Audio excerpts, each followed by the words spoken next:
Static and dynamic routing allows us to set up routes to other networks, whether they're inside or outside our local area network. On the left hand side, we see a Windows computer, and on the right hand side, we see a Cisco firewall. And the commands to make this work are slightly different based on the type of operating system you're using. For example, on a Macintosh, Linux, or Unix computer, you're going to see even different syntax. Let's start with the Windows computer on the left. I'm going to type in route add, and that starts us out. Now, if I put in a /p, it's going to be persistent, meaning that even after I restart my computer, that route is going to stick. Otherwise, it will disappear after a reboot. Now I need to put in my destination subnet and put in my subnet mask. In this case, I have to type in the word mask followed by what the subnet mask is.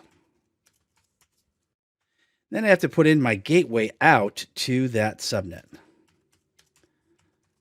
And it has to be an IP address on my current subnet, which it is. I'm in the 21 network. And we were successful in setting up that route. What this is saying is that there's a router or a layer 3 switch at that 21.1 IP address that's going to get me to that 22 subnet. Now, on the right-hand side, if this were a Cisco switch or firewall, then my routing statement would be this. I'd start out with IP route, followed by the destination subnet. And I don't have to type the word mask. I can just type in the mask.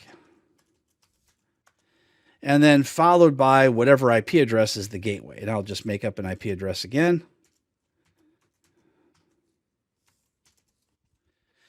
And what this would do is it would get us to the 22 network, and we're pretending that there's a router at the 21.200. It could also be a layer 3 switch that does routing as well. Now, if I want to do this on a Cisco ASA firewall, then my syntax has to be a little different. So now we'll type in the command route inside, followed by the destination subnet. And then the subnet mask. And then the gateway.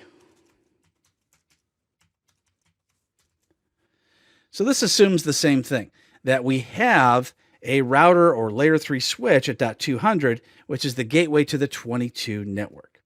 Now it says route inside. What inside means is that the name of the network interface is inside. You can have an inside interface and an outside interface, which are the default names you get when you purchase a Cisco ASA firewall. You can change the names if you like, and you can have more interfaces with other names as well. Back on the Windows side, if I want to delete this particular routing statement, then I can type in route and then type in delete, followed by the destination subnet.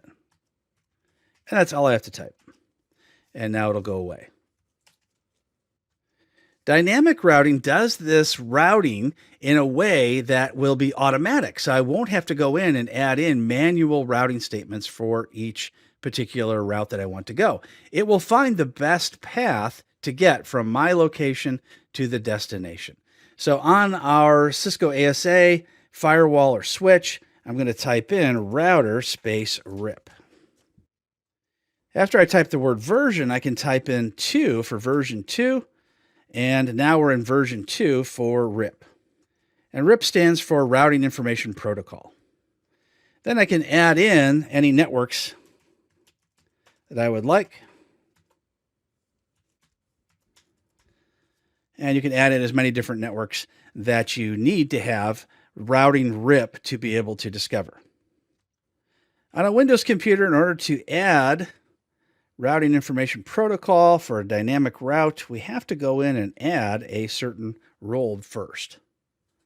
So we'll go in and add in the remote access role and choose to install it. Now it's asking us what we would like to do as far as the role services. I'm going to put in both VPN and routing. We don't need the web application proxy. After this installs, we're going to see a new option in Server Manager under Tools. Once RIP version 2 is installed and configured on the Windows server, it can communicate with the Cisco firewall or switch or any other device that uses the same dynamic routing protocol. And there are multiple different protocols you can use. However, the Windows server is only going to support RIP. And after that happens, they're going to advertise the other subnets that they're connected to and tell each other all about it, so you no longer have to set up each route statically. So then I'll be able to get to the 22 network even without adding in static routes. Installation is complete. So now I'll go to Tools and we'll see Routing and Remote Access is now here. And I'm going to start the wizard to enable it. By default, it's turned off, and that's because there's a lot of different options. So I'll right-click and choose Configure and Enable Routing and Remote Access. And the wizard pops up.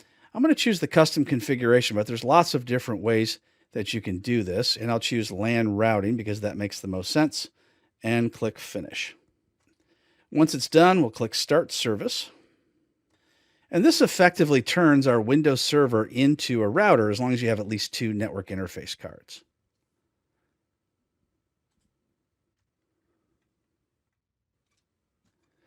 I'll expand IPv4, go to the General setting, and right-click and choose New Routing Protocol. I'll choose RIP version 2 and click OK. And now RIP appears. Dynamic routing automatically finds the best route between subnets, VLANs, and devices.